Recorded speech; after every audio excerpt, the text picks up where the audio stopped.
জীবন ব্যবস্থার সাথে অর্থাৎ রাজনীতির সাথে কোরআনের কোনো সম্পর্ক নেই। এই কারণে অপরাধী যারা, জালিম যারা, এরা আল্লাহর কোরআনের এই আয়াতগুলোকে বরদাস্ত করতে পারে না। তো এই কাঁটাযুক্ত খাবারের আরেকটা নাম হচ্ছে জাক্কুম। পাগলের মতো কেন আল্লাহর ওয়াদার কথা মনে ছিল না? আল্লাহ ওয়াদা করেছে না, ভালো কাজ করবা জান্নাতে যাবা, মন্দ কাজ করবা জাহান্নামে আসবা। ঐক্যবদ্ধ ছাড়া কোনো জিনিস কখনো সংগঠিত হতে পারে না, ঠিক কিনা? যারা বলাই যাব, চলো আমরা সকলে মিলে এই জাহান্নামের দ্বার রক্ষী ফেরেশতা যারা আছে তাদের কাছে গিয়ে একটু আহ্বান জানাই, যাতে করে তারা আমাদেরকে একটু এই জাহান্নামের আগুন থেকে মুক্তি দেয়। বলি নাউজুবিল্লাহ।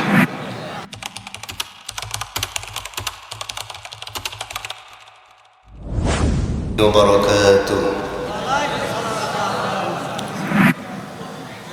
ইন্নাল হামদালিল্লাহ